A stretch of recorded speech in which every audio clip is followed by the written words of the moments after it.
وَإِذْ قُلْنَا لِلْمَلَائِكَةِ اسْجُدُوا لِآدَمَ فَسَجَدُوا إِلَّا إِبْلِيسَ أَبَىٰ وَاسْتَكْبَرَ وَكَانَ مِنَ الْكَافِرِينَ۔ اور یاد کرو جب کہ ہم نے کہا تھا فرشتوں سے کہ جھک جاؤ سجدہ کرو آدم کو، فَسَجَدُوا تو ان سب نے سجدہ کیا، إِلَّا إِبْلِيسَ سوائے ابلیس کے، ابا اس نے انکار کیا، ابا کیا، واستکبر استکبار کیا، گھمنڈ کیا، تکبر کیا، وَكَانَ مِنَ الْكَافِرِينَ۔ کانا کے دونوں مفہوم ہو سکتے ہیں، کانا ناقصہ اور کانا تامہ، یہ بھی کہ ہو گیا کافروں میں سے اپنے اس فعل کی وجہ سے، اپنی اس نافرمانی کی وجہ سے وہ کافروں میں سے ہو گیا، اور یہ بھی ہو سکتا ہے کہ وہ تھا ہی کافر، اس کے اندر وہ شیطنت چھپی ہوئی تھی، صرف اس آزمائش کے ذریعے سے اس کا ظہور ہو گیا۔ ظاہر بات ہے کہ جو بھی کچھ انسان کے اندر ہوتا ہے اللہ تعالیٰ سے تو مخفی نہیں ہے، اللہ کے علم میں ہے، البتہ یہ کہ اللہ تعالیٰ ظاہر کر دیتا ہے۔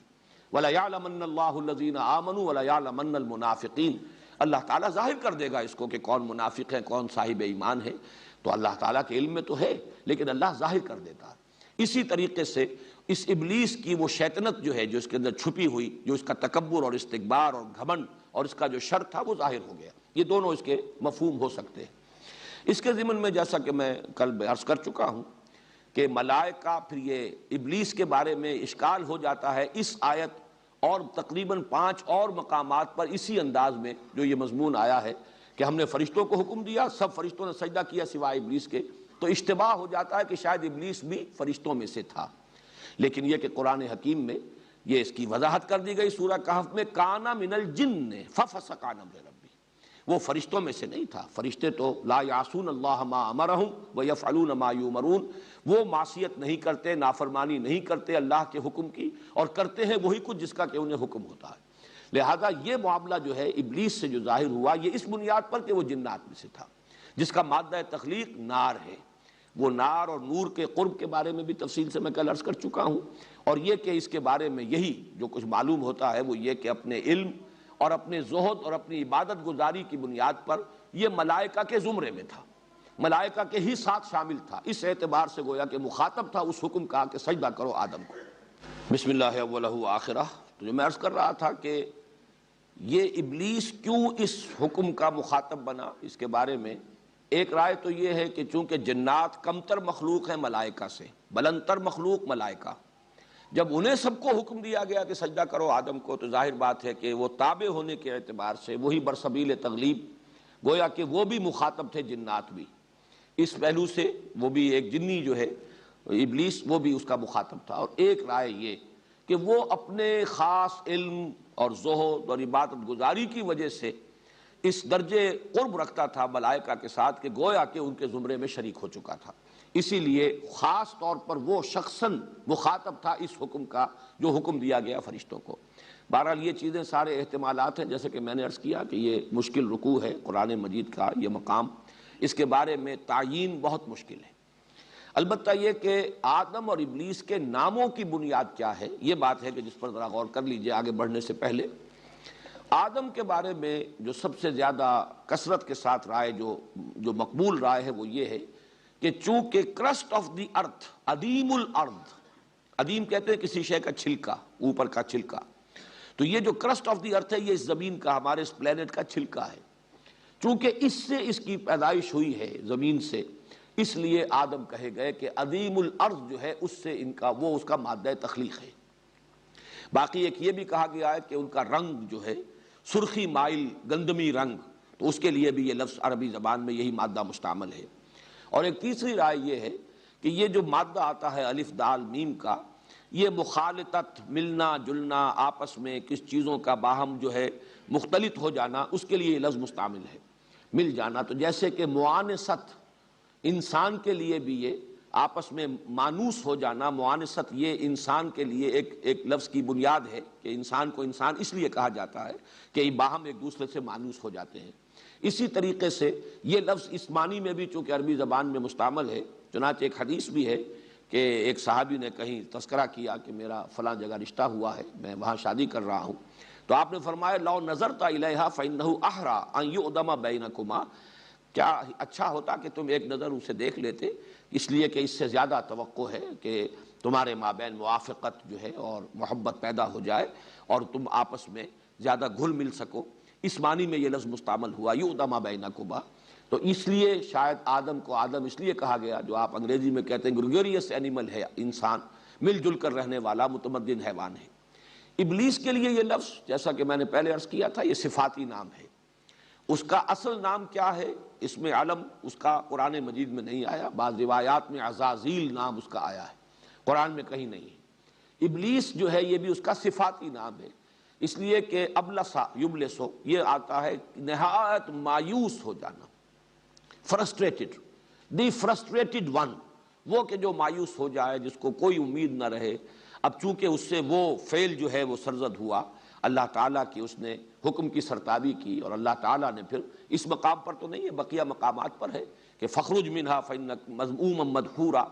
کہیں فرمایا گیا فخرج منہا فإنک رجیم. اب وہ راندہ درگاہ ہوا اس حکم عدولی کی وجہ سے، اور اب اسے خیر کی اپنے بارے میں تو توقع نہیں ہے.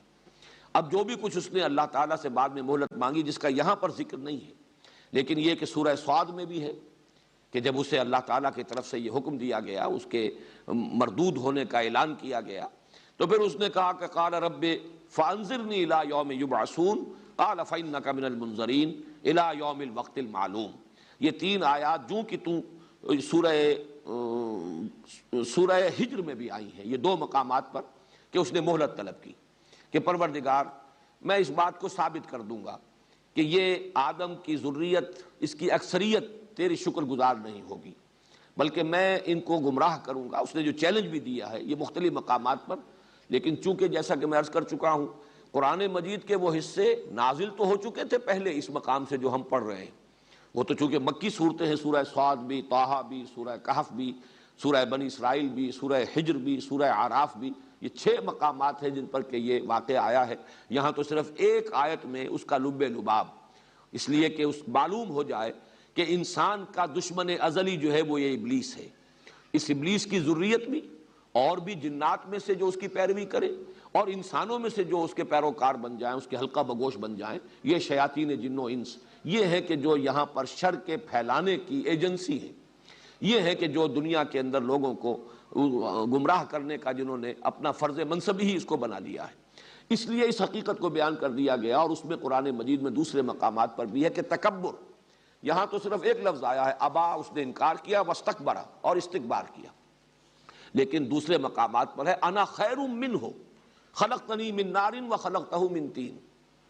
اسجد لمن خلقت طینا، کیا میں اس کو سجدہ کروں جسے تو نے بنایا ہے مٹی سے، گارے سے. یہ گویا کہ ایک حقارت آمیز انداز میں حضرت آدم کا تذکرہ. یا یہ کہ انا خیر منہ خلقتنی من نار وخلقتہ من طین، میں اس سے بہتر ہوں، برتر ہوں، اعلیٰ ہوں، افضل ہوں، مجھے تو نے آگ سے بنایا ہے، اسے تو نے مٹی سے بنایا ہے. تو یہ اس کا گھمنڈ، یہ اس کا تکبر، یہ اس کا عجب. جیسے کہ حدیث میں بھی آتا ہے کہ ثلاث منجیات و ثلاث مہلکات، 3 چیزیں انسان کو نجات دلانے والی ہیں، 3 چیزیں ہلاک کرنے والی ہیں. اور ان ہلاک کرنے والوں میں جو آخری چیز ہے جس کے بارے میں فرمایا ہی اشدہن، تمام مہلکات میں سب سے شدید ہے اعجاب المرء بنفسہ، انسان کے اندر گھمنڈ پیدا ہو جائے، اپنی برتری کا احساس پیدا ہو جائے. تو یہ اس کو ہلاک کرنے کے اندر سب سے زیادہ مؤثر شے جو ہے، اس کی تباہی اور بربادی کی سب سے بڑی وجہ یہ اعجاب ہے. تو اس نے انا خیر منہ اپنی برتری کا احساس کیا، اور اسی گھمنڈ کی وجہ سے، تکبر کی وجہ سے اس درجے اس میں یہ سرکشی پیدا ہوئی کہ اللہ تعالیٰ کے حکم سے سرتابی کی اور انکار کر دیا سجدہ کرنے کو حضرت آدم سے. اب یہاں پہ اصل بات جو سمجھنے کی، جو میں نے عرض کیا تھا کہ ان کی جو تعویل ہے، لا یعلم تاویلہ الا اللہ، ان کے واقعات کیسے ہوئے، کس طرح ظہور پذیر ہوئے، یہ تصور تو ہم نہیں کر سکتے کہ کوئی بہت بڑی جگہ ہو اور وہاں تمام فرشتے جمع ہوں اور حضرت آدم بھی ہو، اور بعض اللہ تعالیٰ بھی سب کے سامنے کہیں اس محفل میں صدارت فرما رہے ہوں، اور پھر وہاں حکم دیا گیا ہو کہ سجدہ کرو آدم کو. یہ تو کچھ عالم غیب کی باتیں ہیں. یہ بھی ہم یقین سے نہیں کہہ سکتے کہ حضرت آدم کو بھی یہ معلوم ہوا یا نہیں ہوا کہ مجھے سجدہ کرایا گیا ہے. اس لیے کہ بعد میں جو ان سے خطا ہوئی ہے اس سے، اور اس کے بارے میں جو ابلیس نے جس طریقے سے انہیں ورغلایا ہے کہ یہ تمہیں جو روکا گیا ہے اس درخت کا پھل کھانے سے، وہ اس لیے کہ کہیں تم فرشتے نہ بن جاؤ، تو تکونا ملکین، کہ کہیں تم فرشتے نہ بن جاؤ. اگر حضرت آدم علیہ السلام کو وہ شعور اس طرح کا ہوتا اور علم کہ یہ فرشتے تو سب میرے سامنے جھکائے گئے ہیں اور مجھے انہوں نے سجدہ کیا ہے، تو معلوم ہوتا ہے کہ پھر اس کا کوئی منطقی بات جو ہے اس میں معلوم نہیں ہوتی کوئی ربط کہ اس کے باوجود یہ ابلیس انہیں یہ کہہ کر ورغلاتا کہ اللہ نے تمہیں اس لیے روکا اس درخت سے کہ کہیں تم فرشتے نہ بن جاؤ. انہیں تو یہ معلوم ہونا چاہیے تھا کہ میں تو افضل ہوں فرشتوں سے، فرشتے تو میرے سامنے سربسجود ہوئے ہیں. اس اعتبار سے کوئی دلیل اور وسوسہ اندازی کے لیے کوئی بنیاد جو ہے کہ وہ کہیں تم فرشتے نہ بن جاؤ یہ وجہ ہے، یہ بات جو ہے معقول نہیں بنتی. اس لیے میں عرض کر رہا ہوں کہ یہ کیسے ہوا ہے. حضرت آدم علیہ السلام کو بھی خود یہ علم میں آیا کہ نہیں آیا، لیکن یہ کہ حکم فرشتوں کو دیا گیا اور وہ سب کے سب جھک گئے، انہوں نے سجدہ کیا. اس کی اصل کانوٹیشن ہے کیا؟ وہ کانوٹیشن یہ ہے جو خلافت کے ساتھ متعلق ہے. اس کا یہ مفہوم اور مطلب کہ جب اللہ تعالیٰ خلافت عرضی عطا فرما رہا ہے، قوت تسخیر عطا فرما رہا ہے آدم کو اور ان کی ذریت کو، تو یہ جو اللہ تعالیٰ کی اس عالمی اور کائناتی جو سلطنت ہے، اس کی جو کارکن ہے، اس کی جو سول سروس ہے،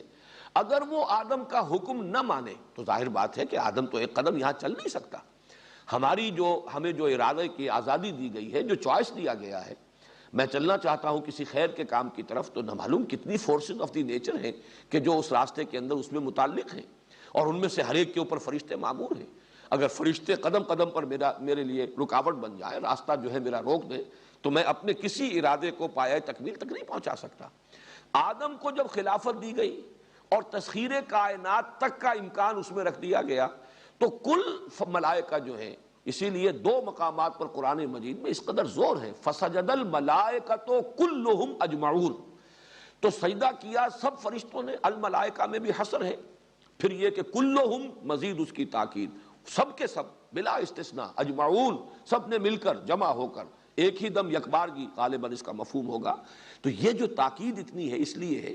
کہ جب خلافت عطا کی گئی ہے تو اللہ کے حکم سے اب فرشتے گویا کہ مطیع بنا دیے گئے انسان کے. اپنے ارادے سے، اپنے چوائس سے یہ خیر کی طرف بڑھنا چاہے، ٹھیک ہے، راستہ کھلا ہے، جائیے جدھر جانا چاہے. اس لیے نہیں کہ آدم ان سے اس اعتبار سے جو ہے وہ جو صحیح یا غلط کام کرنا جو ہے ان کے لیے وہ نتیجہ تو پھر نکلے گا آخرت کے اندر، اللہ تعالیٰ جب حساب لے گا. لیکن اس وقت اللہ نے آزادی دی ہے، اور اس وقت اس کے ارادے کی آزادی کے آگے اس کے راستے میں کوئی فرشتہ رکاوٹ نہیں ڈالے گا. کل کائنات مسخر ہے. البتہ جب وہ وقت آئے گا یہی فرشتے ہوں گے کہ جو ہتھکڑیاں لگائیں گے، یہی ہوں گے جو بیڑیاں ڈالیں گے، یہی ہوں گے جو گھسیٹ گھسیٹ کر جہنم میں اوندھے منہ جھونکیں گے لوگوں کو. لیکن یہ کہ اس وقت ان کو جو حکم دیا گیا ہے خلافت عرضی عطا کیے جانے کے ناطے، یہ گویا کہ اس کا ایک سمبل، اس کی ایک علامت کہ تمام فرشتے، اس لیے کہ سجدہ در حقیقت ویسے تو ضروری نہیں کہ وہ سجدہ جو ہے پیشانی زمین پر ٹکائیں تو اسی کو سجدہ کہا جائے، ذرا سا جھک جانا یہ بھی سجدہ ہے. سجدہ تعظیمی جو ہے اس سے پہلے جائز رہا ہے، شریعت محمدی میں آ کر اسے مطلقاً حرام کیا گیا ہے. ورنہ یہ کہ ذرا جھک کر تعظیم کرنا کسی کی، یہ تمام چیزیں جو ہے یہ سابقہ شریعتوں میں بھی اس کی اس درجے شدت کے ساتھ یعنی بندش نہیں تھی، بلکہ تعظیماً جھکا جا سکتا تھا. اسی کو دلیل آج کل بھی بعض لوگ بناتے ہیں کہ سجدہ تعظیمی جو ہے وہ اگر کہیں بزرگوں کو، اولیاء اللہ کو یا ان کی قبروں کو اگر کر لیا جائے تو کوئی حرج نہیں ہے، اور وہ قیاس کرتے ہیں سابقہ چیزوں پر. حالانکہ شریعت محمدی میں سجدہ مطلقاً حرام ہے اللہ کے سوا کسی کو. لیکن سجدہ جو بھی ہے در حقیقت وہ علامت ہے تذلل کی. تذلل اور کسی کا مطیع ہو جانا، کسی کا منقاد ہو جانا، کسی کے حکم کے سامنے سر تسلیم خم کر دینا، یہ سر تسلیم خم کر دینا یہ بھی ایک طرح کا سجدہ ہے. تو یہ گویا کہ فرشتوں کو اللہ تعالیٰ نے چونکہ خلافت آدم کو عطا کی ہے تو فرشتوں کو ان کا مطیع بنا دیا ہے. یہ سجدہ اس اطاعت کی علامت ہے، اس کا سمبل ہے، یہ ہے اس کا اصل حاصل جو اصل مضمون ہے. جیسا کہ میں نے کل عرض کیا تھا کہ اصل مضامین کیا ہے، آدم کا مقام کیا ہے، یہ فلسفے اور حکمت دین کا ایک اہم موضوع ہے. وہ خلیفۃ اللہ ہے فی الارض، آدم اور ذریت آدم. اس خلافت کی اساس کیا ہے؟ اس خلافت کی اساس، بلکہ میں دیکھ رہا تھا مولانا عبد الباجی دریابادی مرحوم نے مولانا اشرف علی تھانوی رحمۃ اللہ علیہ کا ایک جملہ نقل کیا ہے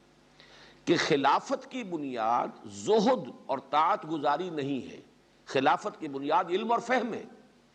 چنانچہ یہ بات جو ہے اسی مقام پر انہوں نے کوٹ کیا ہے کہ خلافت کی بنیاد اطاعت اور زہد اور عبادت گزاری نہیں ہے. یہ تو کر رہے تھے فرشتے بھی، نحن نسبح بحمدک ونقدس لک، یہ چیزیں تو بتمام و کمال فرشتوں میں موجود تھی. جب یہ ڈیمونسٹریشن کرائی گئی، علم آدم الاسماء کلھا ثم عرضهم علی الملائکۃ فقال انبئونی باسماء ہؤلاء ان کنتم صادقین، تو گویا کہ یہ بات ظاہر کر دی گئی کہ خلافت کی بنیاد علم ہے۔ اور یہاں جو وضاحت میں کر چکا ہوں، میرے نزدیک وہ انسانی علم ہے، علم وحی نہیں۔ علم وحی کا سلسلہ جو ہے اس رکوع کے آخر میں آئے گا، فَإِمَّا يَأْتِيَنَّكُم مِّنِّي هُدًى فَمَن تَبِعَ هُدَايَ فَلَا خَوْفٌ عَلَيْهِمْ وَلَا هُمْ يَحْزَنُونَ۔ اس سے تعلق امامت کا ہے، اس خلافت عرضی کا تعلق جو ہے وہ اس علم سے ہے۔ یہی وجہ ہے کہ دنیا میں ترقی جو ہے، اس سے وہ مسئلہ بھی حل ہو جاتا ہے کہ جو قومیں اس میں آگے نکل گئی ہیں، زمین پہ غلبہ انہی کا ہوا ہے، اگرچہ ان کے پاس ایمان نہیں ہے، اگرچہ وہ اللہ کو بھی مانتے ہیں یا نہیں مانتے ہیں تو 100 شرک جو ہے کر رہے ہیں، حضرت مسیح کو خدا کا بیٹا بنایا ہوا ہے، شریعت کو پس پش ڈالا ہوا ہے، شدید گمراہی میں ہے، اخلاقی پستی کے اندر مبتلا ہے، یہ سب کچھ ہے، لیکن ان کے پاس زمین کا اختیار ہے، زمین کی قوت ہے، اقتدار ان کو دیا گیا ہے۔ تو معلوم ہوا کہ اصل شے جو ہے اس زمین کی خلافت جو ہے اس کا تعلق اس ہدایت سے نہیں، اس کا تعلق اس علم سے ہے جو علم الاسماء کی بنیاد پر ہے، اور جو حضرت آدم کو اور ان کی ذریت کو گویا کہ بالقوہ عطا کر دیا گیا تھا۔ تیسری بات جو ان آیات میں آئی وہ یہ کہ اس خلافت کا منطقی نتیجہ تھا کہ تمام فرشتے، یہ کارکنان قضاء و قدر جو ہے، جن کی تعداد وما یعلم جنود ربک الا ھو، جن کی تعداد کسی کو معلوم نہیں، جن کے جنود مجندہ جو ہے، ان کو سب کو آدم کے سامنے فسجد الملائکۃ کلھم اجمعون، اس لیے کہ جب کسی کو وائس رائے بنا کر یہاں بھیجا جاتا تھا تو ظاہر بات ہے کہ یہاں کی سارے کارکنان جو ہیں حکومت کے، وہ گویا کہ اس کی اطاعت کے پابند ہوتے تھے۔ اس معنی میں جب خلافت عرضی عطا کی گئی تو یہ جو ہڈن گورنمنٹ ہے کائنات کی، اس کے جتنے بھی کارکنان قضاء و قدر ہیں، اس کے جتنی بھی یہ سول سروس ہے، اس سب کو تابع فرمان کر دیا گیا ہے آدم کا۔ یہ ہے در حقیقت اس کا اصل خلاصہ، اس کا لب لباب۔ وَقُلْنَا يَا آدَمُ اسْكُنْ أَنْتَ وَزَوْجُكَ الْجَنَّةَ۔ اب ایک ڈیمونسٹریشن تو کرائی گئی فرشتوں کے سامنے کہ ہم نے آدم کو جو خلافت ہم دے رہے ہیں علم عطا کیا ہے، علم اسماء عطا کیا ہے جو تمہیں نہیں دیا گیا۔ اب دوسری ڈیمونسٹریشن کرانی مقصود ہے آدم کے سامنے،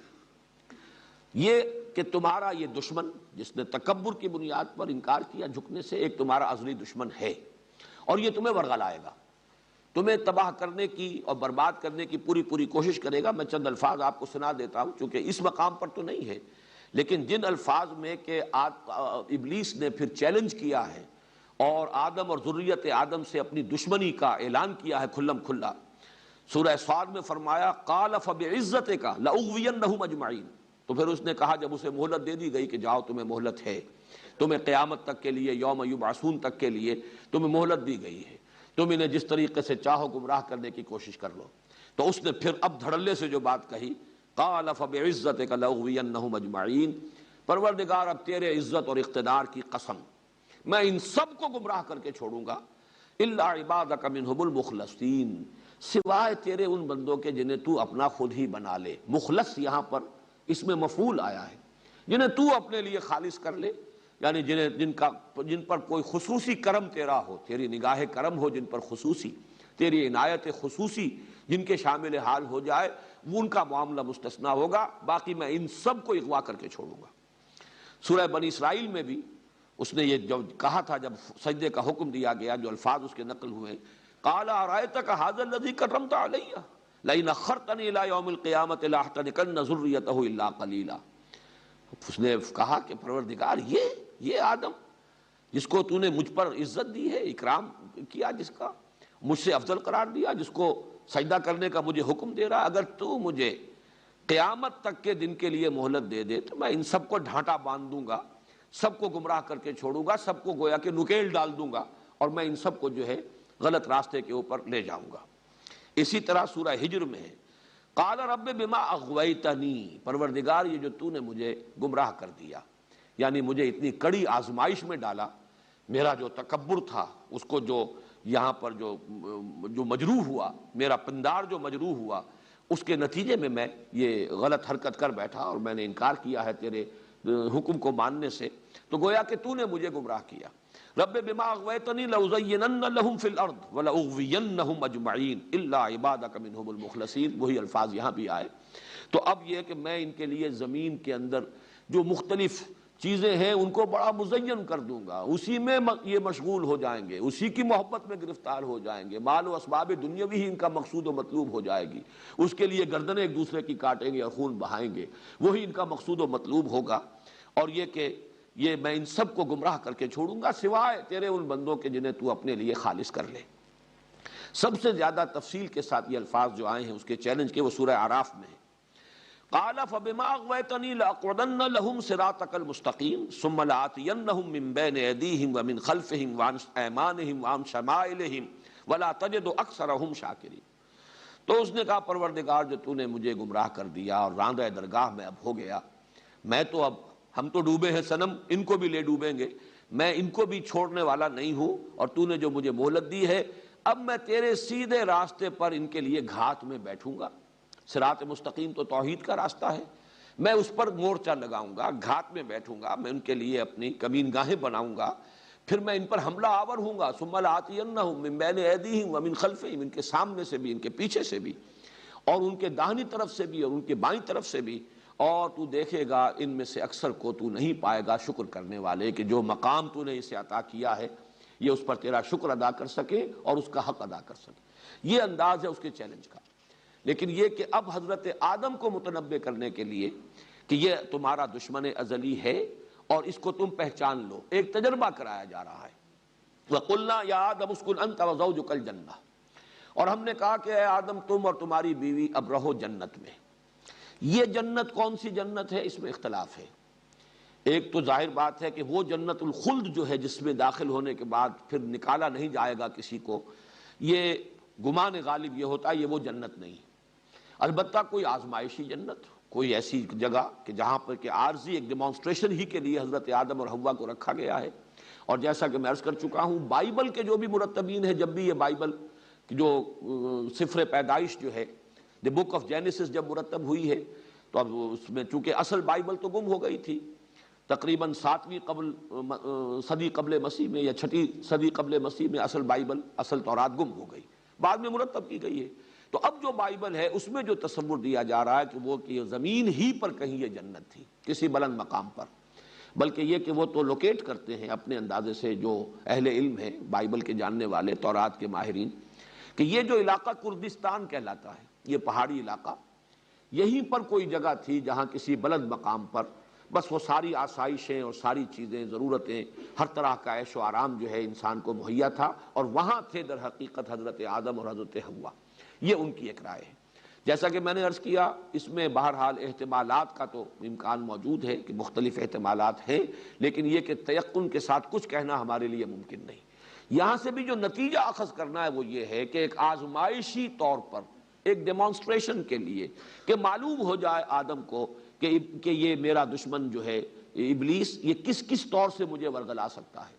کس کس طرح کے ہیلے اور حربے اختیار کر سکتا ہے، کیسے کیسے وسوسے جو ہے میرے دل میں ڈال سکتا ہے، اور مجھے اللہ تعالیٰ کی اس صراط مستقیم سے، توحید سے اور اطاعت خداوندی کے راستے سے منحرف کر سکتا ہے۔ صرف اس کا ایک تجربہ کرانا مقصود ہے۔ اب چاہے وہ تصور ہو کہ یہ تخلیق آدم کے سارے مراحل کہیں آسمانوں میں طے پائے ہیں پھر حبوط ہوا ہے،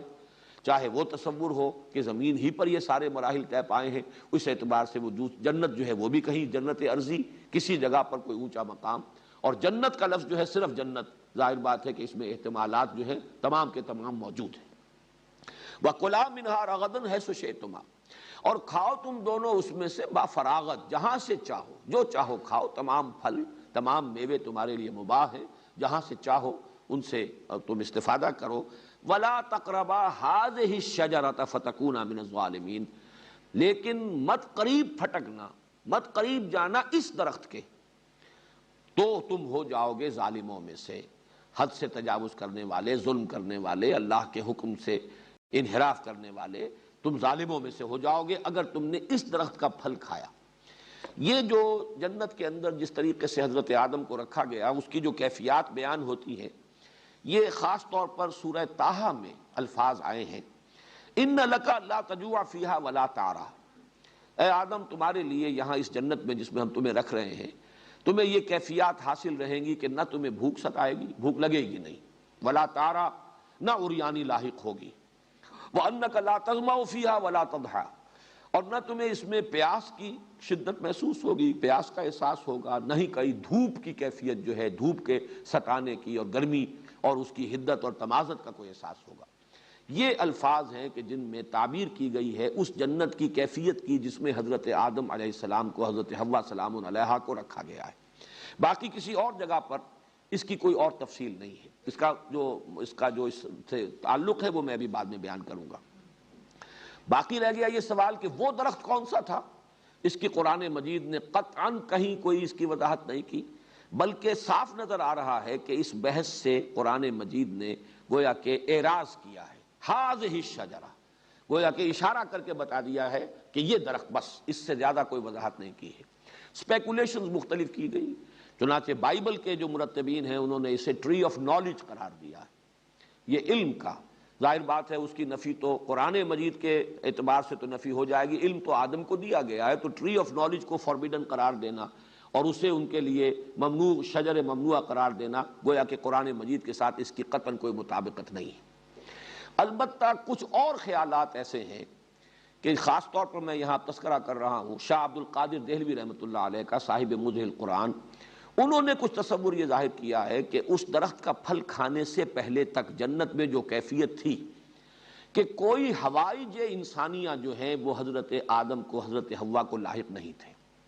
یہ جو حوائج انسانیہ ہیں، یعنی کھانا پینا نہیں ہے، نہ بھوک لگے گی نہ کھائیں گے، نہ پیاس لگے گی نہ پیئیں گے۔ ظاہر بات ہے کہ پھر بول و براز کا سارا مسئلہ جو ہے وہ تو متعلق ہے کھانے پینے سے، گویا کہ ان کے ساتھ ابھی یہ کیفیت وہاں نہیں تھی۔ انک لا تجوع فیہا ولا تعری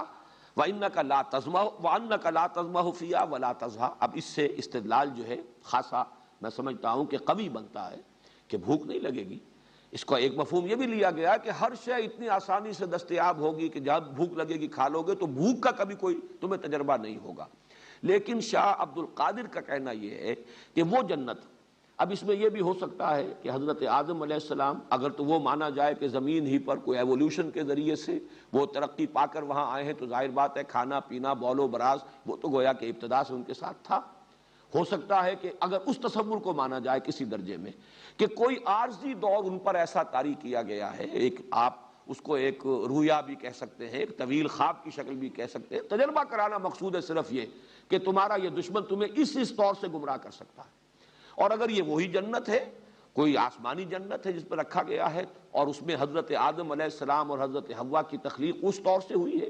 کہ وہی بنائے گئے ہیں، اس خاک کے پتلے کو بنا کر اسی طریقے سے اس میں پھونک ماری گئی ہے، جیسا میں کل بیان کر چکا ہوں، وہ چیز بھی قرآن مجید کے بیان سے مطابقت رکھتی ہے، اور وہ اگر مفہوم سامنے رکھا جائے تو وہ بھی فٹ ہوتا ہے قرآن کے بیان میں۔ تو پھر یہ کہا جا سکتا ہے کہ جو شاہ عبد القادر کہہ رہے ہیں کہ اس وقت ابتدائی کوئی کیفیت ایسی ہو کہ ابھی حوائج ضروریہ، کھانا پینا، بول و براز، اسی طرح کوئی بھی شہوت کا جذبہ، کوئی جنسی کوئی عمل جو ہے وہ ابھی ان کے علم میں نہیں تھا، ان کے شعور میں نہیں تھا، لیکن یہ کہ اس درخت کا پھل کھانے کا نتیجہ یہ نکلا۔ اسی لیے علامہ اقبال نے بھی اپنے لیکچرز میں تعبیر کیا ہے یہ استعاراتی انداز میں کہ شاید یہ پہلا سیکشول ایکٹ تھا جس کو کہ وہ درخت سے تعبیر کیا گیا ہے، اس لیے کہ شیطان نے جو اغوا کیا تھا وہ یہ بھی تھا کہ کہیں تم ہمیشہ رہنے والے نہ بن جاؤ، اور یہی در حقیقت تناسل جو ہے انسان کا، توالد و تناسل، یہی ہے جو اس کے خلود کا ایک سبب بنتا ہے کہ نسل انسانی کو ایک دوام حاصل ہو رہا ہے اسی تناسل اور توالد کے ذریعے سے۔ بہرحال یہ مختلف آراء، مختلف خیالات ہیں، لیکن یہ کہ جو اصل لب لباب ہے وہ یہ ہے کہ صرف ایک آزمائشی اور ڈیمونسٹریشن کے لیے کہ متنبع کر دیا جائے کہ یہ تمہارا دشمن ہے جس سے تمہیں خبردار رہنا ہے، انہیں تجربہ کرایا گیا ہے۔ یہ تجربہ کہاں ہوا، اس تجربے کی تفصیلات کیا ہیں، زمین پر ہوا، آسمان پر ہوا، اور پھر یہ کہ وہ کس کیفیت میں حضرت آدم اور حضرت حوا تھے، جیسے کہ ایک رائے میں شاہ عبد القادر کے حوالے سے بیان کر رہا ہوں۔ یہ سب جو ہے یہ ہمارا ایک تصور، تخیل ہو سکتا ہے، کوئی اس کے لیے مرفوع روایات موجود نہیں ہیں، کوئی اس کے بارے میں تفصیلی چیزیں خود قرآن مجید کے دوسرے مقامات سے بھی ہمیں معلوم نہیں ہوتی۔ البتہ یہ کہ ایک درخت معین کر دیا گیا کہ اس میں جنت میں سے جہاں سے جو چاہو کھاؤ سوائے اس درخت کے، وَلَا تَقْرَبَا هَٰذِهِ الشَّجَرَةَ فَتَكُونَا مِنَ الظَّالِمِينَ، تو تم ہو جاؤ گے ظالموں میں سے۔ فَأَزَلَّهُمَا الشَّيْطَانُ عَنْهَا، تو پھسلا دیا، ذلہ پھسل جانا، ازلہ اذلال باب افعال سے پھسلا دیا، فَأَزَلَّهُمَا الشَّيْطَانُ عَنْهَا، شیطان نے ان دونوں کو، آدم اور حوا کو پھسلا دیا اس سے، فَأَخْرَجَهُمَا مِمَّا كَانَا فِيهِ، تو نکال دیا ان دونوں کے اس میں سے جس میں کہ وہ تھے۔ یہ الفاظ بھی بڑے ایسے مبہم رکھے گئے، مما کانا فیہ، جس میں وہ تھے۔ اس سے مراد ابھی وہ جنت نہیں ہے، بلکہ اس جنت کی جو کیفیت ہے اس کی طرف اشارہ کیا جا رہا ہے۔ یہ انداز قرآن مجید وہیں استعمال کرتا ہے جہاں کے تفاصیل یا تو فہم انسانی کی گرفت سے ماورا ہو، جیسے کہ جو معراج کا تذکرہ آیا ہے کہ جب کہ ڈھانپے ہوئے تھا اس بیری کے درخت کو، اذ یغشی السدرۃ ما یغشی، جب کہ ڈھانپے ہوئے تھا اس بیری کو جو ڈھانپے ہوئے تھا۔ اب وہ کیا تھا یہ تمہارے فہم سے ماورا ہے، لہذا اس کی کوئی تفصیل یہاں نہیں دی جا رہی، بس ڈھانپے ہوئے تھا جو ڈھانپے ہوئے تھا۔ لقد رأى من آیات ربہ الکبریٰ، اس وقت نبی نے صلی اللہ علیہ وسلم اپنے رب کی عظیم آیات کا مشاہدہ کیا۔ لیکن یہ انداز بھی یہاں پر ہے، اخرجہما مما کانا فیہ، انہیں نکلوا دیا ان دونوں کو اس کیفیت میں سے، اس حالت میں سے جس میں وہ تھے۔ اب اس کی تعبیر جو ہے اگر سورہ طٰہٰ کے اس مقام کے حوالے سے کی جائے تو وہ بات شاہ عبد القادر صاحب کی جو ہے اس کے ساتھ جو ہے مربوط ہو جائے گی، اور وہ یہ کہ انہیں اب بھوک لگنی شروع ہوئی جو کہ پہلے نہیں تھی، یا کوئی مشقت کا مسئلہ تھا کہ جو پہلے نہیں تھا، اب وہ دھوپ نے بھی ستایا کہ جو پہلے کیفیت نہیں تھی، اور بول و براز کا معاملہ بھی شروع ہوا کہ جو پہلے نہیں تھا، اسی طریقے سے جنسی عمل اور سیکشول انٹرکورس کا معاملہ کہ جو اس سے پہلے نہیں ہوگا وہ شروع ہوا۔ اس اعتبار سے وہ تمام کیفیات مولانا اصلاحی صاحب یہاں بڑی خوبصورتی سے نکل گئے ہیں، اس لیے کہ قرآن مجید کے دو مقامات پر یہ آتا ہے کہ اس درخت کا پھل کھانے کا جو نتیجہ نکلا وہ یہ تھا، فَبَدَتْ لَهُمَا سَوْآتُهُمَا وَطَفِقَا يَخْصِفَانِ عَلَيْهِمَا مِنْ وَرَقِ الْجَنَّةِ، ظاہر ہو گئے ان کے لیے ان کی شرمگاہیں یا ان کے جو بھی اعضائے جنسی کہیے یا بول و براز بھی انہی سے متعلق ہے، سوآتہما، تو یہ دونوں ان پر کھل گئے، ظاہر ہو گئے، اور پھر وہ گانٹنے لگے اپنے اوپر، اپنے شرمگاہوں کو ڈھانپنے کے لیے انہوں نے درختوں کے پتے جو ہیں، من ورق الجنہ، جنت کے درختوں کے پتوں کو گانٹ کر اپنے لیے لباس بنایا۔ اب اس میں تعبیر کیا ہوئی ہے، اس درخت کی کیا وہ تاثیر تھی، آیا پہلے ننگے تھے؟ ایک خیال یہ ہے کہ جو بائبل کے مرتبین نے دیا ہے کہ ننگے تھے لیکن انہیں اپنے ننگے ہونے کا احساس نہیں تھا، چونکہ ابھی ٹری آف نالج سے انہوں نے نہیں کھایا تھا، شعور ابھی انہیں حاصل نہیں ہوا تھا، گویا کہ ان کا اپنا جو ایک فلسفہ ہے جو ارتقاء کا، اس کے اعتبار سے ابھی وہ حیوانیت کی سطح سے نکلے ہی تھے، ابھی ان کے اندر کوئی اپنے سطر کا اور اس کے بارے میں کوئی شرم کا احساس جو ہے پیدا نہیں ہوا تھا۔ اس وجہ سے جیسے ہی وہ کھایا انہوں نے تو ان کو احساس ہوا، شعور پیدا ہو گیا اپنے سطر کا اور اپنی شرمگاہوں کا انہیں احساس ہوا، تو انہوں نے پھر پتے جو ہیں ان کو گانٹ کر اور اپنے لیے لباس اور سطر کا بندوبست کرنا شروع کیا۔ قرآن کے الفاظ میں یہ فَبَدَتْ لَهُمَا سَوْآتُهُمَا، ظاہر ہو گئے، کھل گئے ان پر، منکشف ہو گئے ان پر ان کی شرمگاہیں، فَطَفِقَا يَخْصِفَانِ عَلَيْهِمَا مِنْ وَرَقِ الْجَنَّةِ، اب وہ بلکہ بائبل کے مرتبین نے تو فگ ٹری کہا ہے اسے، اور چونکہ وہ علاقہ جس میں کہ ان کا یہ خیال ہے کہ یہ آزمائشی جنت تھی جہاں پہ کہ حضرت آدم اور حضرت حوا تھے، اس کے بارے میں یہ کہ اس علاقے میں یہ انجیر کے درخت بہت ہیں، والتین والزیتون، تین جو ہے تو تین وہ علاقہ جو ہے جبل تین اسی علاقے میں ہے، حضرت نوح علیہ السلام کا مسکن، ان کی قوم کا مسکن، اور جو وہ وہاں پر جو سیلاب آیا وہ بھی ان کے جو محققین ہیں ان کے نزدیک وہی علاقہ ہے، نسل آدم کا آغاز وہیں سے ہوا ہے، تو وہ ان کے اپنے نظریات ہیں۔ لیکن یہ کہ وہ درخت کون سا تھا، یہاں ورق الجنہ کہا گیا ہے، اس باغ کے درختوں سے انہوں نے اپنے لیے لباس ان کو گانٹ کر آپس میں اور اپنے لیے اپنے شرمگاہوں کو، اپنے سطر کو چھپانے کی کوشش کی۔ یہ اس مقام پر نہیں ہے، یہاں مختصر ہے فَأَخْرَجَهُمَا مِمَّا كَانَا فِيهِ۔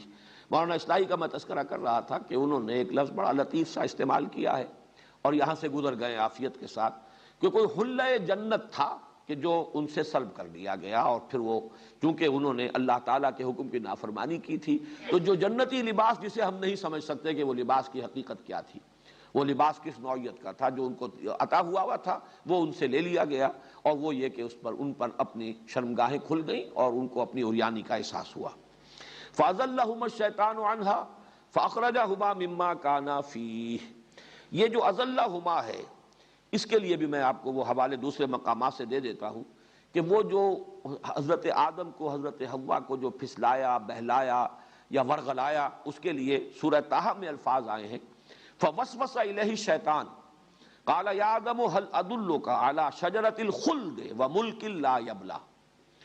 تو وسوسہ اندازی کی آدم کے اندر شیطان نے۔ اب یہ لفظ نوٹ کرنے کے قابل ہے کہ یہ مکالمہ روح در روح ہو رہا ہے یا یہ کہ وسوسہ ہے، تو اس میں لفظ وسوسہ استعمال کیا گیا۔ معلوم ہوتا ہے کہ یہ اس طریقے سے جیسے میں اور آپ بات کر رہے ہوں اور ہم ایک دوسرے سے کی گفتگو سن رہے ہوں بالمشافہ، وہ نہیں ہے وسوسہ۔ فوسوس الیہ الشیطان، اور کہا یہ کہ یا آدم هل ادلک علی شجرۃ الخلد وملک لا یبلی، اے آدم کیا میں بتاؤں تجھے وہ درخت کہ جو خلد والا درخت ہے، ہمیشگی کا درخت ہے، اور ایسی حکومت عطا کرنے والا درخت ہے کہ جو کبھی بھی جس پر باسی پن طاری نہیں ہوگا، وہ حکومت، وہ شہنشاہی ہمیشہ تر و تازہ رہے گی۔ اور دوسری جگہ پر آیا سورہ اعراف میں وقال ما نہاکما ربکما عن هذه الشجرۃ الا ان تکونا ملکین او تکونا من الخالدین، اس نے کہا ان سے آدم اور حوا سے کہ نہیں منع کیا ہے تمہیں اس درخت سے تمہارے رب نے مگر اس وجہ سے کہ کہیں تم نہ ہو جاؤ فرشتے، کہیں فرشتے نہ بن جاؤ، اور یہ کہ کہیں تم ہو جاؤ ہمیشہ رہنے والے، تمہیں خلد حاصل ہو جائے، دوام حاصل ہو جائے، بقائے دوام جو ہے وہ تمہیں حاصل ہو جائے۔ تو یہ وسوسہ اندازی ہے کہ جو شیطان نے کی ہے حضرت آدم اور حضرت حوا کو، جس کو جو کہا گیا ہے فَدَلَّاهُمَا بِغُرُورٍ، دھوکہ دے کر انہیں گویا کہ اس اللہ تعالیٰ کے حکم عدولی جو ہے اس پر آمادہ کر لیا گیا۔ فَأَزَلَّهُمَا الشَّيْطَانُ عَنْهَا فَأَخْرَجَهُمَا مِمَّا كَانَا فِيهِ وَقُلْنَا اهْبِطُوا بَعْضُكُمْ لِبَعْضٍ عَدُوٌّ، اور ہم نے کہا، فیصلہ سنا دیا، اتر جاؤ،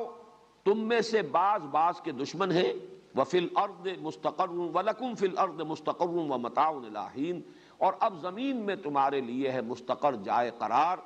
اور برتنے کی چیزیں ہیں، ساز و سامان ہے، اس زندگی کے لیے جو ضروریات ہیں وہ ہم نے ودیعت کر دی ہے اس زمین میں، متاع إِلَىٰ حِينٍ، ایک خاص وقت تک کے لیے، ایک مدت تک کے لیے۔ یہاں پر جو لفظ حبوط آیا ہے، اب اس سے چونکہ حبطہ کے معنی ہوتے ہیں اترنا، کہیں کسی بلندی سے نیچے اترنا، تو یہاں اہبطوا آیا، اور اس سے یقیناً اس نظریے کو بہت تقویت حاصل ہوتی ہے کہ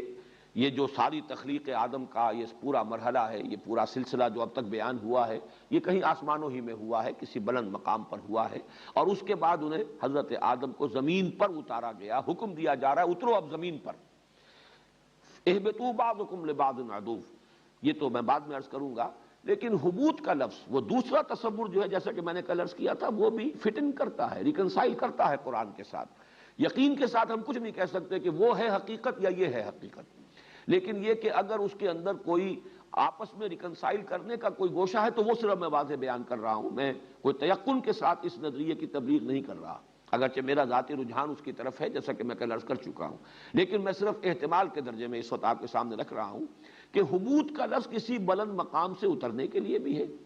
اور یہ بالکل اس سینس میں بھی کہ جو ہم کہتے ہیں سیٹل ڈاؤن، کہیں پر اب آباد ہو جاؤ، جیسے کہ ایک نومیڈک انداز ہوتا ہے زندگی کا، جس میں کہ خانہ بدوش ہیں، ادھر گھوم رہے ہیں ادھر جا رہے ہیں، ابھی خیمے یہاں لگا دیے ہیں، پھر یہاں سے وہ چراگاہ جو ہے وہ اگر اس میں نہیں رہا اب کچھ چرنے کے لیے اپنے جانوروں کے لیے، تو وہ خیمے اکھاڑے کہیں اور چلے گئے۔ ایک ہے کسی جگہ پر مستقل قیام کر لینا، وہاں سیٹل ہو جانا، اس کے لیے یہی اسی سورہ مبارکہ میں یہ لفظ آیا ہے بنی اسرائیل کے ضمن میں، اہبطوا مصرا فإن لكم ما سألتم وضربت عليهم الذلة والمسكنة وباءوا بغضب من اللہ، کہ جب بنی اسرائیل نے، جب کہ وہ صحرائے سینا میں تھے اور اللہ تعالیٰ نے ان کے لیے غذا کا بھی بندوبست کیا تھا، من و سلوہ نازل کیا تھا، تو جب انہوں نے یہ کہا حضرت موسیٰ سے کہ ہم ان پر جو ہے صبر نہیں کر، لن نصبر علی طعام واحد فادع لنا ربک یخرج لنا مما تنبت الارض من بقلها وقثائها وفومها وعدسها وبصلها قال تستبدلون الذی هو ادنی بالذی هو خیر اہبطوا مصرا فإن لكم ما سألتم۔ اس وقت تک ابھی وہ سیرا نوردی تھی، مسلسل سفر میں تھے، اور اللہ تعالیٰ نے ان کے لیے من و سلوہ کی غذا کا اہتمام کر دیا تھا، لیکن جب انہوں نے ناشکری کی اور کہا کہ ہم صرف ان دو کھانوں پر تو یعنی صبر نہیں کر سکتے، ہمیں تو وہ چاہیے چیزیں جن کے چسکے انہیں پڑے ہوئے تھے اور جن کی لذتیں مصر میں اپنی غلامی کے دور میں جو ہے مختلف چیزیں ہیں، دالیں ہوں اور پیاز ہو اور لہسن ہو اور یہ ہو اور وہ ہو، یہ چیزیں ہمیں تو چاہیے، ترکاریاں ہوں، ککڑیاں ہوں، تو حضرت موسیٰ نے فرمایا اہبطوا، اب کسی جگہ پر آباد ہو جاؤ، تو سیٹل ڈاؤن، کہیں پہ بیٹھو، اب کاشتکاری کرو۔ یہ چیزیں تو پھر کہیں پر مستقل قیام کر کے اور کاشتکاری کے ذریعے سے حاصل کی جا سکتی ہیں۔ تو وہاں بھی لفظ حبوط آیا، اہبطوا مصرا فإن لکم ما سألتم، اب کسی جگہ پر کسی آبادی میں آباد ہو جاؤ کسی جگہ پر، تو پھر یہ چیزیں جو تم جو چاہ رہے ہو، جو تمہاری جو چٹخارے مانگ رہی ہے زبان، اگر وہی تمہاری طلب ہے تو پھر وہاں تمہیں حاصل ہو جائے گی۔ تو یہ لفظ بھی فٹ کرتا ہے اس تصور کے اندر بھی، اور یہ چونکہ قرآن مجید القرآن یفسر بعضہ بعضا، یہ دلیل قرآن ہی سے سامنے آ رہی ہے، اس لیے ایسی نہیں ہے کہ اٹھا کر اس کو بالکل پھینک دیا جائے۔ قُلْنَا اهْبِطُوا بَعْضُكُمْ لِبَعْضٍ عَدُوٌّ، تم ایک دوسرے کے دشمن ہوگے۔ اب یہ دشمنی وہ ہے جو ذریت آدم اور وہ ابلیس اور ابلیس کے جو بھی پیروکار ہیں، چاہے وہ جنات میں سے ہو، وہ تو گویا کہ ان میں چونکہ جنات میں نے عرض کیا تھا کہ شر کا پہلو غالب ہے، ان کا مادہ تخلیق آگ ہے، جس میں وہ شوق، جو جوش خروش اور ایک حرارت، یہ چونکہ اور اس کے اندر گویا کہ نشوز کا مادہ جو ہے وہ ان کی اپنی فطرت میں زیادہ غالب ہے، اس لیے وہ جو ذریت ابلیس ہے یا جو بھی جنات میں سے اس کے پیروکار ہیں، وہ سب کے سب، اور ابلیس وہ شخص ابلیس، وہ معین ابلیس، وہ عزازیل جس نے کہ قیامت تک کے لیے مہلت مانگی تھی اور اسے مہلت دی گئی، قرآن مجید میں متعدد مقامات پر آیا کہ تجھے یہ مہلت دی جا رہی ہے، تمہاری یہ درخواست قبول کی گئی، گرانٹڈ، تمہیں یہ مہلت دی جا رہی ہے، اور تم اپنی پوری جو بھی محنت کر سکتے ہو ذریت آدم کو گمراہ کرنے کی کر لو، تمہیں کھلی چھوٹ دی جا رہی ہے۔ لیکن ایک بات ہے جو سورہ بنی اسرائیل میں اور دوسرے مقامات پر بھی واضح کر دی گئی، ان عبادی لیس علیک علیہم سلطان، لیس لک علیہم سلطان، میرے بندوں پر تجھے کوئی اختیار حاصل نہیں ہوگا۔ ٹھیک ہے، تم اس کے لیے جو بھی مزین کرو، برائی کو خوشنما کر کے پیش کرو، وسوسہ اندازی کرو، جس طرح چاہو ورغلاؤ، لیکن کوئی اختیار تمہیں حاصل نہیں ہوگا، الا من اتبعک من الغاوین، سوائے ان کے کہ جو خود تیری پیروی کرے، خود ان کے اندر بھی سرکشی ہو، خود ان میں بھی شر کا میلان ہو، خود وہ معصیت اور تکبر اور دنیا پرستی میں مبتلا ہو اور تیری آواز پر لبیک کہے، تو ان کو جدھر چاہے تو لے جا، لیکن یہ کہ میرے بندے جو مجھ سے اپنے آپ کو وابستہ کر لیں، مجھ پر ایمان رکھتے ہوں، مجھ پر توکل کرتے ہوں، ان پر تیرا کوئی اختیار نہیں ہوگا۔ لیکن یہ عداوت ہے اصل میں، یہ ہے وہ خیر و شر کی کشمکش کہ جو اس دنیا میں پوری نسل آدم میں تاریخ کا ایک مستقل نظریہ ہے کہ یہ خیر اور شر کی ایک کشاکش ہے کہ جس کی یہ پوری داستان ہے۔ خیر کی قوتیں انسان کے اندر بھی ہیں، خارج میں بھی ہیں۔ انسان کے اندر وہ روح ملکوتی جو اس میں پھونکی گئی وہ خیر کی طرف بلانے والی ہے، خارج میں انبیاء کرام، صلحاء، پھر جو بھی ان کے متبعین ہیں، پھر ملائکہ جو شاباش دیتے ہیں، تقویت کا ذریعہ بنتے ہیں، یہ تمام خارج کے اندر قوتیں ہیں کہ جو خیر کی طرف بلانے والی ہیں۔ شر کی طرف بلانے والا خود انسان کا اپنا جو اس کا بیسر سیلف ہے، جو انڈ اور لیبیڈو ہے، جو اس کا نفس امارہ ہے، جو اس کے اینیمل انسٹنکٹس ہیں، جو اس کے حیوانی تقاضے ہیں، یہ شر کی طرف بلانے والے ہیں اس کے اپنے اندر، اور خارج میں ذریت ابلیس ہے، خود ابلیس ہے، بنفس نفیس کہیے یا جو بھی اس کی وہ ملعون اس کا وجود ہے، اس کے ساتھ خود وہ ہے جسے مہلت دی گئی ہے، پھر اس کی ذریت ہے، اس کے مریدین ہیں، انسانوں میں سے بھی اور جنات میں سے بھی۔ تو یہ کشاکش خیر و شر ہے، یہ ستیزہ کار رہا ہے ازل سے تا امروز، چراغ مصطفی سے شرار بولہبی، ہمارے اپنے اندر بھی وہ خیر و شر کی کشمکش ہے، خارج میں بھی تمدن میں، تاریخ اصل میں در حقیقت انہی قوتوں کے باہمی کشاکش کا جو ہے وہ ایک اس کی داستان ہے۔ تو بعضکم لبعض عدو ولکم فی الارض مستقر ومتاع الی حین، اور زمین میں اب تمہارے لیے مستقر ہے، جائے قرار ہے، یہی تمہیں ٹھہرنا ہے، یہی آباد ہونا ہے، اور برتنے کا سامان، ضروریات ساری زندگی کی ہم نے اس میں فراہم کر دی ہیں ایک ایک مدت معینہ کے لیے۔ فَتَلَقَّى آدَمُ مِن رَبِّهِ كَلِمَاتٍ فَتَابَ عَلَيْهِ، یہ مسئلہ بھی سورہ اعراف میں تفصیل سے آ چکا بےایمانی کہ سورہ اعراف جو ہے ہجرت سے پہلے نازل ہو چکی ہے، تو قرآن مجید میں جب یہ صورت نازل ہو رہی ہے اس سے پہلے یہ مضمون تفصیل سے وہاں آ چکا، اسی لیے میں نے عرض کیا کہ 6 مقامات پر یہ مضامین، کہیں کوئی مضمون زیادہ تفصیل سے، کہیں کوئی مضمون زیادہ تفصیل سے، کہیں ابلیس کا چیلنج زیادہ مفصل آیا ہے، کہیں ابلیس نے جو تکبر کیا اس کی پوری وضاحت کر دی گئی ہے، کہیں آدم کی تخلیق کا تذکرہ بھی ہے، جنات کے تخلیق کا تذکرہ بھی ہے۔ تو یہ 6 مقامات جو ہیں مکی صورتوں کے، سورہ اعراف، سورہ ہجر، سورہ بنی اسرائیل، سورہ کہف، سورہ طٰہٰ، سورہ صاد، ان میں یہ مضامین آئے ہیں، ان کے تقابلی مطالعے سے یہ ساری باتیں جو ہیں منکشف ہوتی ہیں، یہاں ان کا خلاصہ دیا جا رہا ہے۔ وہاں ہے کہ ایک ندامت کا احساس حضرت آدم میں پیدا ہوا، خطا ہوئی ہے، غلطی ہوئی ہے،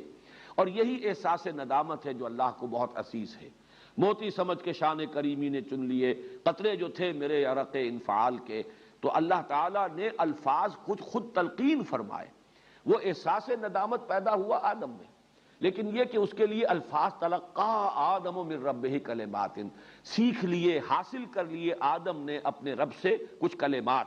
اور ان کلمات کے ذریعے سے جب انہوں نے توبہ کی، رجوع کیا، استغفار کیا، انا ظلمنا انفسنا ربنا ظلمنا انفسنا وان لم تغفر لنا وترحمنا لنکونن من الخاسرین، تو اللہ تعالیٰ نے معاف فرما دیا۔ اب اس کو ہم مکمل کر لیتے ہیں، ابھی ایک دو منٹ جو بھی ہمارے پاس بقایا ہے، باقی یہ مضمون پھر اگلے درس کے اندر میں مزید وضاحت سے کر دوں گا کہ یہ ایک بہت اہم موضوع ہے قرآن مجید کا، جس سے کہ تورات بالکل خالی ہے،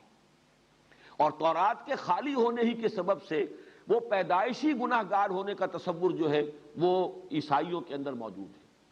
کہ انسان پیدائشی طور پر گناہ گار ہے۔ حضرت آدم سے جو گناہ سرزد ہوا تھا اس کے اثرات نسل آدم میں چلے آ رہے ہیں۔ قرآن نے سورہ اعراف میں بھی اور یہاں سورہ بقرہ میں بھی واضح کر دیا، فتاب علیہ، اللہ نے ان کی توبہ قبول فرما لی۔ اللہ اپنی تمام عنایتوں کے ساتھ ان کی طرف پھر متوجہ ہو گئے، تمام عنایتیں اور رحمتیں اور شفقتیں حضرت آدم کے شامل حال ہو گئی۔ انہوں نے اپنی خطا کا اقرار کیا، اعتراف کیا، توبہ کی، رجوع کیا، استغفار کیا، اللہ تعالیٰ نے ان کی توبہ کو قبول فرما لیا۔ اس کے بعد دہرایا ہے، یعنی جنت سے، یا جو بھی آزمائشی جنت تھی، یا وہ جنت خلد ہے، یا جو بھی آسمانی جنت ہے، اس سے نکالا جانا جو ہے وہ اس گناہ کی وجہ سے نہیں ہے۔ گناہ کی وجہ سے تو وہ کیفیت جو جنت میں ان کی تھی، انک لا تجوع فیہا ولا تعری وانک لا تظمأ فیہا ولا تضحی، اس کیفیت سے، یا جو عریانی نہیں تھی، کوئی جنتی لباس تھا جو دیا ہوا تھا، اس سے محرومی، وہ ہے کہ جو اس کا نتیجہ نکلا ہے۔ باقی جنت سے ان کا نکلنا، زمین پر ان کا آنا، یہ تو در حقیقت اس لیے ہے کہ پیدا ہی کیے گئے تھے، بنائے ہی گئے تھے، زمین کی خلافت ہی کے لیے تخلیق ہوئی ہے،